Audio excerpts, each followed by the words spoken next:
യുഎസിൽ H1B വിസയിൽ എത്തിയവർ, അതായത് ടെക്കുകളടക്കമുള്ള സ്കിൽഡ് പ്രൊഫഷണൽസ് വീട് വാങ്ങുന്നതിനെക്കുറിച്ച് സോഷ്യൽ മീഡിയ പ്ലാറ്റ്ഫോമായ റെഡിറ്റിൽ പങ്കുവെക്കുന്ന വ്യത്യസ്ത അഭിപ്രായങ്ങൾ ശ്രദ്ധ നേടുന്നുണ്ട്. US പൗരന്മാരെയും സ്ഥിര താമസക്കാരെയും പോലെ H1B വിസ ഉടമകൾക്കും യുഎസിൽ വീട് വാങ്ങാൻ സാധിക്കും. എന്നാൽ വീട് വാങ്ങണോ വേണ്ടയോ എന്ന കാര്യത്തിൽ റെഡിറ്റ് യൂസർമാർക്ക് സമ്മിശ്ര അഭിപ്രായമാണുള്ളത്. അവ എന്തൊക്കെയാണെന്ന് നോക്കാം. ഉയർന്ന പലിശ നിരക്കുകളും സാമ്പത്തികപരമായ സ്ഥിരതയില്ലാത്ത തൊഴിൽ സാഹചര്യവും കണക്കിലെടുത്ത് ഉടൻ വീട് വാങ്ങുന്നത് ഒഴിവാക്കാനാണ് ഇത് സംബന്ധിച്ച ഒരാളുടെ നിർദ്ദേശം. അതേസമയം മറ്റ് ചില ഉപയോക്താക്കൾ വരുമാനവും സാമ്പത്തിക സ്ഥിതിയും അനുസരിച്ച് വീട് വാങ്ങുന്നതിൽ തെറ്റില്ലെന്നാണ് അഭിപ്രായപ്പെടുന്നത്.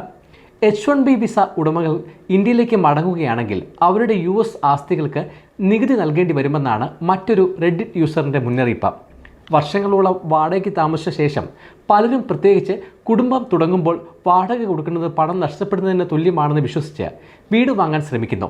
എന്നാൽ ഉയർന്ന പലിശ നിരക്ക് കാരണം ഭവന വായ്പയുടെ ആദ്യ ഗഡുക്കളിൽ ഭൂരിഭാഗവും പലിശയായി ബാങ്കിലേക്ക് പോകുകയും ഇത് വാടകയ്ക്ക് തുല്യമായ നഷ്ടം വരുത്തുമെന്നുമാണ് ഒരു റെഡിറ്റ് യൂസറിൻ്റെ അഭിപ്രായം.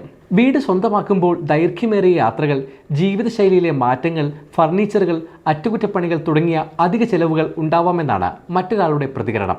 സാങ്കേതികവിദ്യ കേന്ദ്രീകരിച്ചുള്ള തൊഴിൽ കമ്പോളം അസ്ഥിരമാണെന്നും കുടിയേറ്റ നയങ്ങൾ എപ്പോൾ വേണമെങ്കിലും മാറാൻ സാധ്യതയുണ്ടെന്നും അതിനാൽ ഭവന വായ്പ എടുത്താൽ അത് കൂടുതൽ സമ്മർദ്ദമുണ്ടാക്കുമെന്നും മറ്റൊരാൾ പറയുന്നു. യുഎസിലെ രാഷ്ട്രീയ സാഹചര്യം എപ്പോഴും മാറിക്കൊണ്ടിരിക്കും.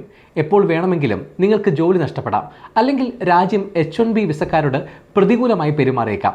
ഭവന വായ്പയുടെ സമ്മർദ്ദം വളരെ വലുതായിരിക്കും. നിങ്ങളുടെ കമ്പനി എപ്പോൾ വേണമെങ്കിലും നിങ്ങളെ ഒഴിവാക്കാം. നിങ്ങൾ വെറുമൊരു ഉപകരണം മാത്രമാണെന്നും മറ്റൊരാൾ ഓർമ്മപ്പെടുത്തുന്നു. കൂടാതെ സ്വന്തമായി വീട് വേണ്ട എന്നത് തെറ്റായി തോന്നാമെങ്കിലും വാടകയ്ക്ക് താമസിക്കുന്നതിലൂടെ ലഭിക്കുന്ന സൗകര്യവും സമയവും വിലമതിക്കാനാവാത്തതാണ്. വാടകയ്ക്ക് താമസിക്കുന്നതിനേക്കാൾ കൂടുതൽ ചെലവേറിയതാണ് വീട് വാങ്ങേണ്ടതെന്ന് കരുതേണ്ടതില്ല. കുട്ടികൾ ഇതിനെക്കുറിച്ച് ഒട്ടും തന്നെ ചിന്തിക്കുന്നില്ല. നിങ്ങൾ സന്തോഷകരമായിരിക്കുക എന്നതാണ് പ്രധാനമെന്നും അദ്ദേഹം കൂട്ടിച്ചേർക്കുന്നു.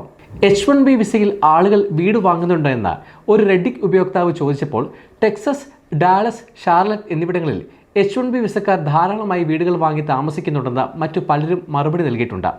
അറ്റ്ലാന്റ കമ്മ്യൂണിറ്റികൾ, ചിക്കാഗോയുടെ പ്രാന്തപ്രദേശങ്ങൾ, ബേ ഏരിയ എന്നിവിടങ്ങളിലും ഇത്തരത്തിൽ ധാരാളം ആളുകൾ വീടുകൾ വാങ്ങി താമസിക്കുന്നുണ്ട്. എന്നാൽ എല്ലാവരും ഈ അഭിപ്രായത്തോട് യോജിക്കുന്നില്ല. വരുമാനം അനുസരിച്ച് ഇതിൽ മാറ്റങ്ങൾ വരുമെന്ന് ചിലർ വാദിക്കുന്നു. ബേ ഏരിയയിൽ താമസിക്കുന്ന ഒരാളും തൻ്റെ അഭിപ്രായം പങ്കുവച്ചിട്ടുണ്ട്. ഞാൻ ബേ ഏരിയയിലാണ് താമസിക്കുന്നത്. NVIDIAയിൽ ജോലി ചെയ്യുന്ന എൻ്റെ സുഹൃത്തുക്കൾക്ക് $5 ബില്യൺ കൂടുതൽ പണമുണ്ടായിരുന്നു. അവർ വലിയൊരു സ്ഥലം വാങ്ങി അവിടെ വീട് വെച്ച് താമസിക്കുന്നു, അദ്ദേഹം പറഞ്ഞു. H1B വിസ ഉടമകൾ ഇന്ത്യയിലേക്ക് മടങ്ങുകയാണെങ്കിൽ അവർ അമേരിക്കയിൽ നോൺ സിറ്റിസൺ, നോൺ റെസിഡൻ്റായി കണക്കാക്കുമെന്നും അങ്ങനെയുള്ള സാഹചര്യങ്ങളിൽ $60,000 കൂടുതൽ US ആസ്തികൾ ഉണ്ടെങ്കിൽ 40% വരെ നികുതി നൽകേണ്ടി വരുമെന്നും ഒരു റെഡിറ്റ് യൂസർ മുന്നറിയിപ്പ് നൽകുന്നു. സമയം മലയാളം വാർത്തകൾ ഇനി ടൈംസ് ഓഫ് ഇന്ത്യ സൂപ്പർ ആപ്പിലും. ഇതിനായി പ്ലേ സ്റ്റോറിൽ നിന്നോ ആപ്പ് സ്റ്റോറിൽ നിന്നോ times of India app install ചെയ്യൂ. മലയാളം ഭാഷ തിരഞ്ഞെടുക്കൂ. വാർത്തകൾ ആസ്വദിക്കാം, എല്ലാം ഇനി സമയത്തിൽ.